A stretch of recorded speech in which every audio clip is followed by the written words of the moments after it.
गणेशाय नमः। श्री गुरुवे नमः। श्री हरि नमः। बोलिए भक्तों, जय श्री राम, जय श्री कृष्ण, जय माता लक्ष्मी, जय श्री विष्णु भगवान।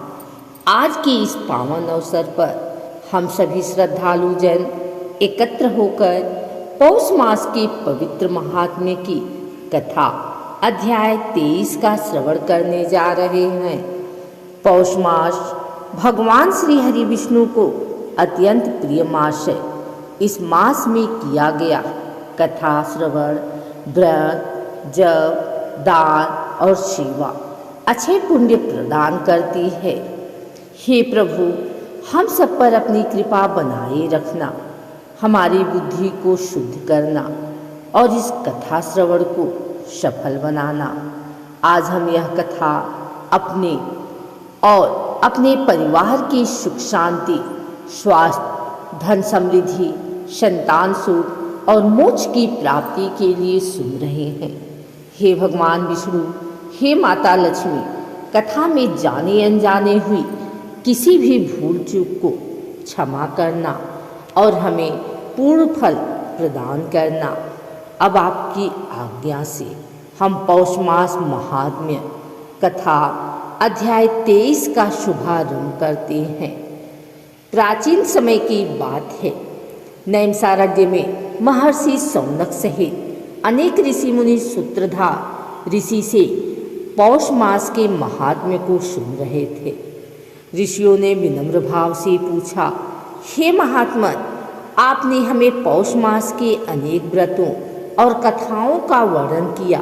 कृपया अब यह बताइए कि इस मास में कथा श्रवण और सेवा का फल किसी प्रकार मनुष्य के जीवन को बदल देता है।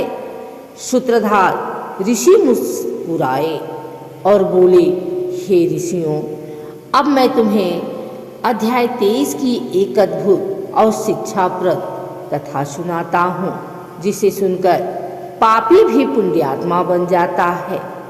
एक निर्धन भक्त की कथा। एक नगर में एक अत्यंत निर्धन ब्राह्मण रहता था। उसका जीवन दरिद्रता, रोग और दुखों से भरा हुआ था।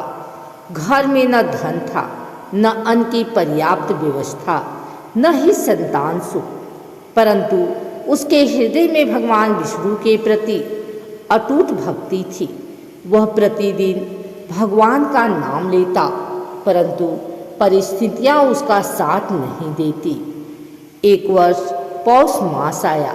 शीत अत्यंत अधिक था, शरीर कांपता था, पर मन में भक्ति की अग्नि और अधिक प्रज्वलित हो गई। ब्राह्मण ने मन में निश्चय किया, मेरे पास धन नहीं, पर मेरे पास भक्ति है। मैं पौष मास में नियम पूर्वक कथा श्रवण करूँगा और जो भी संभव होगा सेवा अवश्य करूँगा। वह प्रतिदिन प्रातः स्नान कर भगवान विष्णु का स्मरण करता और शाम को कथा सुनने बैठ जाता। एक दिन पौष मास की कड़ाके की ठंड में उसने देखा कि एक वृद्ध साधु कांपते हुए नगर के बाहर बैठे हैं। ब्राह्मण के पास न कंबल था न धन, पर उसके पास अपना पुराना वस्त्र था। उसने बिना संकोच वह वस्त्र साधु को ओढ़ा दिया।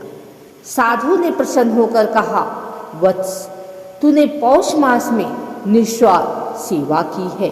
तेरे जीवन में भगवान विष्णु की कृपा अवश्य बरसेगी। इतना कहकर साधु अंतर ध्यान हो गए। उसी रात्रि ब्राह्मण ने स्वप्न में देखा, भगवान विष्णु माता लक्ष्मी के साथ उसके सामने प्रकट हुए। भगवान ने कहा, वत्स, तूने पौष मास में कथा श्रवण, भक्ति और सेवा तीनों का पालन किया है। हम तुझसे अत्यंत प्रसन्न हैं। माता लक्ष्मी बोली, जहाँ भक्ति होती है वहीं दरिद्रता नहीं टिकती।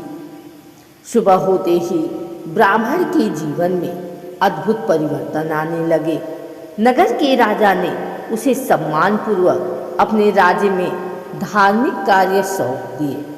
घर में धन आया, रोग दूर हुए, संतान सुख प्राप्त हुआ और परिवार में सुख शांति का वास हो गया।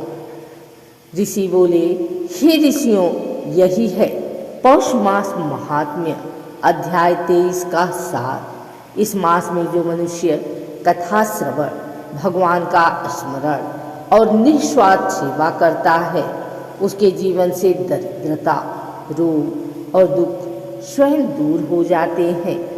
जो व्यक्ति इस कथा को पौष मास में श्रद्धा से सुनता या सुनाता है, उसे धन, संतान सुख, शांति और अंत में मोक्ष की प्राप्ति होती है।